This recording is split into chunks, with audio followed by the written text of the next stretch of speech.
Bienvenue à l'actualité du jour chez Kivu Morning Post. Les titres. L'entrepreneur turc Turan Mildan a lancé à Kisangani la construction d'une base de drones pour le FARDC en renforçant la capacité militaire de la région dans le cadre du conflit contre l'AFC M23, révèle Africa Intelligence. L'AFC M23 accuse les forces alliées au gouvernement, notamment le Wazalendo, d'avoir attaqué dans la nuit du 23 mars 2026 des civils dans les territoires de Kalehe au sud Kivu, faisant au moins 11 morts.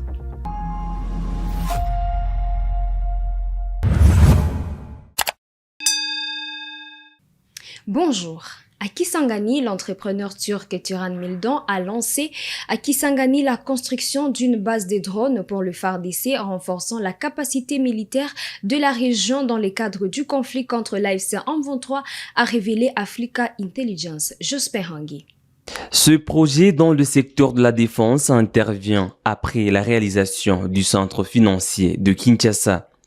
Actif depuis plusieurs années en RDC, l'entrepreneur turc Turan Mildan étend son empreinte au-delà des grands projets d'infrastructure à Kinshasa.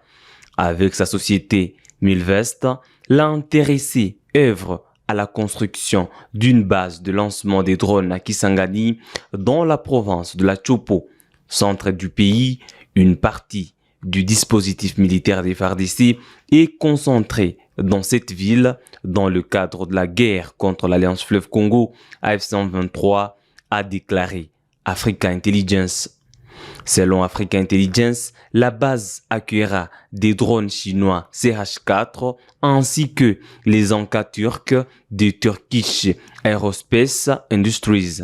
Le marché accordé à l'entreprise turque s'élève à environ 67 millions de dollars américains, dont 2 tranches de 20 millions auraient déjà été décaissées. Depuis le début de l'année 2026, Kinshasa a intensifié les frappes par drone dans les zones sous contrôle de l'AFC M23. Ces attaques ont déjà coûté la vie à plusieurs centaines de civils dans les provinces du Nord et du Sud Kivu. Début mars, une employée des Nations Unies a été tuée dans une attaque par drone des forces armées de la RDC à Goma, chef-lieu du Nord Kivu. Comme l'a également révélé Africa Intelligence, Turan Mildan cessait aussi au secteur minier. L'une de ces sociétés, Mill Mining, a signé entre juin et juillet 2024 un partenariat avec la société des mines d'or de Kilomoto Sokimo pour développer le site de Zanikodo dans la province de l'Ituri. Ce projet a toutefois suscité des crispations au sein de l'entreprise publique congolaise dont l'ancienne direction reprochait à l'opérateur turc de ne pas respecter ses engagements. À Kalehe, l'AFC M23 accuse les forces alliées au gouvernement, notamment le Wazalendo, d'avoir attaqué des civils dans les territoires de Kalehe au sud Kivu, faisant au moins 11 morts, alors que le FARDC intensifie leur offensive dans la région. Blaise Bassabossé. Dans un message publié sur son compte X, Laurence Kanyuka a affirmé que plusieurs villages ont été ciblés. 11 civils ont été tués dans ces attaques. Dans les villages de Chumuhanga, 5 personnes ont été froidement assassinées et une autre gravement blessée, tandis que le bétail des habitants a été systématiquement pillé, a-t-il déclaré. Il a également évoqué une autre attaque dans la même zone. Dans les villages de Bibatama, 6 civils ont été tués et une personne grièvement blessée, a-t-il ajouté. Selon les porte-paroles, ces attaques barbares dirigées contre des civils illustrent une fois de plus une logique de terreur et de prédation exercée contre les populations. L'AFC M23 a par ailleurs réaffirmé par la voix de son porte-parole son engagement ferme à défendre et à protéger les populations civiles ainsi que leurs biens. Ces attaques surviennent alors que les FARDC ont amorcé des offensives contre les combattants de l'AFC M23 dans plusieurs villages du Nord Kivu et du Sud Kivu. À Mwenga, le cadre de concertation de la société civile en territoire de Mwenga au Sud Kivu a salué le respect par la population de l'appel à une journée ville morte organisée pour dénoncer les violences et les intimidations, notamment les fusillades et saisie des biens attribués aux Wazalendo. Le Force vive de Mwenga ont félicité les habitants et exhorté les autorités et services spécialisés à garantir la sécurité de citoyens de leurs biens afin que chacun puisse circuler librement en paix. Nous saluons le comportement de la population du territoire de Mwenga qui a sérieusement respecté et répondu favorablement à l'appel de la société civile en observant une journée ville morte pour exprimer le degré de sa souffrance afin que les autorités trouvent solution. C'est pourquoi nous encourageons et félicitons toutes les couches pour les comportements affichés aujourd'hui et appelons les autorités, surtout les services spécialisés, de répondre favorablement à la demande de la population, celle de se retrouver en paix et circuler sans inquiétude avec leurs biens, notamment les téléphones et de l'argent sous leur sécurité et non le contraire. Que le slogan du chef de l'État, le peuple d'abord, soit observé dans la partie occupée par le gouvernement congolais à travers les actes et que la paix règne en RDC, au Sud Kivu et en territoire de Mwenga. Un vent de renouveau souffle sur l'est de la République démocratique du Congo. Pour la première fois depuis près de 60 ans, deux Boeing 737 ont touché le tarmac de l'aéroport de Bunia, marquant l'achèvement des travaux de réhabilitation de la piste locale. L'événement célébré en présence des autorités provinciales constitue un tournant historique pour les désenclavements de l'Ituri.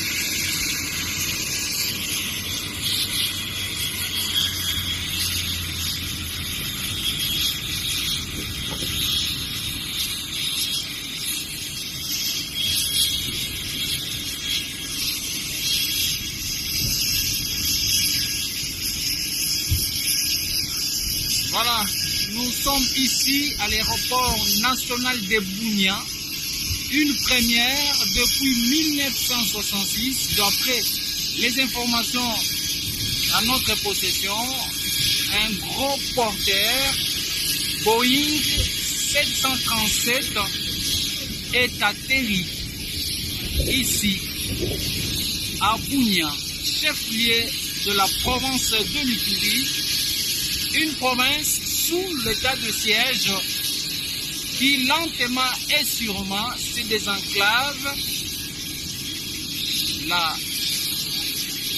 La population de Bunia, en particulier, en général la province de l'Ituri, va donc désormais, l'aéroport national de Bunia va recevoir des gros, je dis bien des gros porteurs. Ceci s'inscrit dans la vision du chef de l'État et commandant suprême des forces armées, Félix Antoine Tshisekedi Tshilombo, qui dans sa vision prône la modernisation des infrastructures aéroportières. Nous voici en Ituri une preuve réfutable. C'est scellé, c'est fini désormais. Le développement de la province de l'Ituri sera boosté et donc ça sera un développement vertigineux à cette période de l'état de siège. Ce qui était un rêve en Ituri, une réalité. Vous voyez, pour la toute première fois, après la modernisation de cet aéroport par l'entreprise Mogabon, le gros avion vient d'atterrir ici chez nous, en province de l'Ituri. Ça, c'est scellé.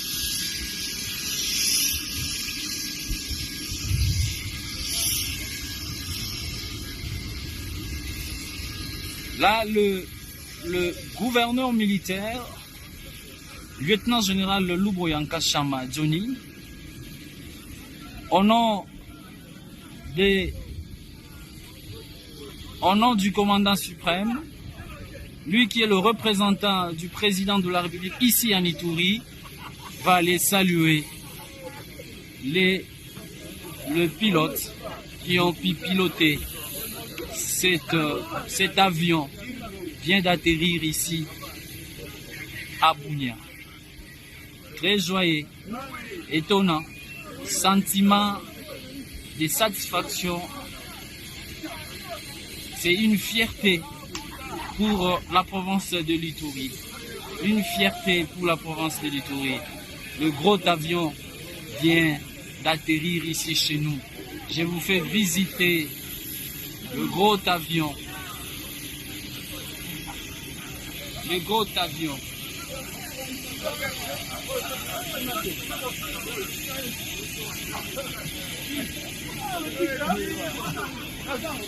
Voilà, le gros avion vient d'atterrir chez nous ici à l'Ituri. Une première.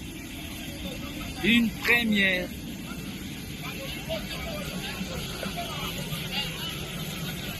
Félicitations. Les mérites reviennent au chef de l'État, Félix Antoine Tshisekedi Tshilombo. En tout cas, lui, il a dit, il a fait. Il a dit, il a fait. Il continue à faire. Merci. Bunia, c'est vrai décollage maintenant. Nous sommes à Bunia. Depuis l'aéroport national de Bunia, Pietra Gilngongo pour le compte de la radio-télévision FARDC Ituri. Le ministre des Ressources hydrauliques et de l'électricité, Molendo Sakombi, a inauguré le 23 mars la centrale hydroélectrique de Kakobola dans les Kwilu. Il a souligné qu'elle concrétise les engagements du gouvernement pour les infrastructures durables. Tout d'abord, j'aimerais exprimer ma profonde gratitude au président de la République qui m'a autorisé à venir inaugurer en son nom le bel ouvrage que nous venons de voir. Donc c'est une concrétisation de sa promesse. Son Excellence Madame la Première ministre était de passage à Kikwit en mai 2025. Elle avait dit que ça allait se réaliser, tout était en cours, qui fait qu'aujourd'hui la concrétisation de la promesse du chef de l'État est là. Les cités de Gungu, d'Idiofa et de Kikwit seront alimentées. 14 000 ménages, donc 140 000 personnes à peu près. Là, il y a les hôpitaux, les centres de santé, les écoles la journée, mais aussi le soir, les élèves et autres étudiants pourront étudier. Donc, au-delà d'une ampoule allumée, c'est tout l'écosystème de la province du Kwilu qui va changer. Donc, le nom d'un simple village, Kakobola, devient le symbole de toute une province. Les opposants politiques Martin Fayoulou et Jean-Marc Kabound ont échangé lundi à Kinshasa pour harmoniser leurs positions et définir les stratégies afin de contrer toute tentative de changement de constitution.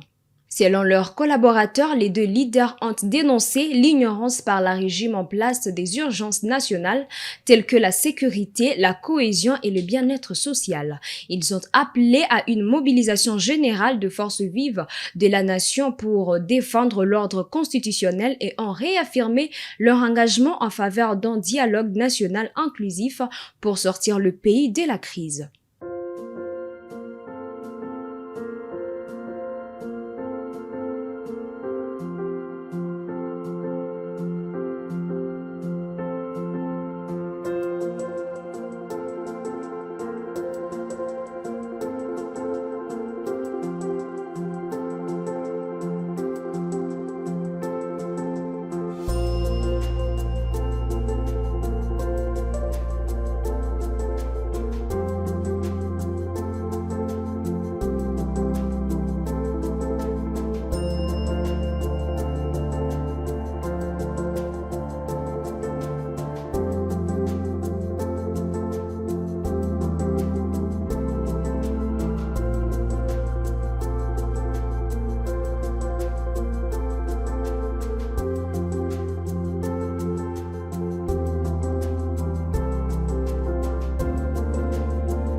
Toujours à Kinshasa, l'assemblée plénière extraordinaire des évêques catholiques s'est ouverte lundi 23 mars 2026 au centre Caritas à Kinshasa. Au programme des travaux, les traitements des candidatures au poste de recteur de l'Université catholique du Congo, UCC en sigle, conformément aux normes de l'Église. 3 noms seront proposés à Rome, la décision finale revenant au Saint-Siège. Père et du Fils et du Saint-Esprit. Amen. Il s'agit d'une assemblée plénière extraordinaire qui était projetée au mois de juin. Normalement, au mois de juin, on n'a que le comité permanent. Mais puisqu'il y avait un besoin de pourvoir à un nouveau comité de direction, c'est-à-dire le recteur de l'UCC, le secrétaire général académique, le secrétaire général administratif, le secrétaire général chargé de finances et projets, qui était déjà fait mandat. Maintenant, d'ailleurs, c'est une prorogation qu'on a obtenue du Saint-Siège. Étant donné que dans la précédente assemblée plénière, les conditions n'étaient pas réunies pour traiter toutes ces questions, les évêques s'étaient donné rendez-vous au mois de juin. Parce que pour le recteur, la conférence épiscopale propose internat à l'ordre de préférence, mais c'est Rome qui décide. Alors les calendriers du dicaster chargé de cela, qui devrait traiter ces dossiers, exigeaient que cette rencontre ait lieu avant le mois de juin. Et Pâques arrive, et tout ce que vous savez. Voilà pourquoi les évêques, le bureau de la SENCO a proposé aux évêques que ce soit en ce moment-ci. Donc, la raison principale est celle-là, élire le nouveau comité de direction de l'Université catholique du Congo. Bien sûr, quand les évêques se retrouvent ensemble, c'est aussi parler de questions socio-pastorales d'intérêt commun. Et ce n'est pas un secret. Il y avait une adresse de l'évêque d'Mbujimai à l'attention de l'assemblée plénière, dont les évêques n'avaient pas parlé, mais qui s'est retrouvé dans les réseaux sociaux. Ça sera certainement l'occasion pour eux, en toute maturité, de traiter de cela. Il est prévu un échange socio-pastoral. Comme d'habitude, il y aura un échange d'informations de la situation socio-pastorale des différentes provinces. Et à l'issue de cela, les évêques vont apprécier quoi en faire comme pasteur dans la perspective de leur mission prophétique. Ainsi, nous mettons un point à cette actualité du jour chez Kivu Morning Post. Merci à vous de nous avoir suivis du début à la fin. On se fixe rendez-vous pour de prochaines actualités. Au plaisir.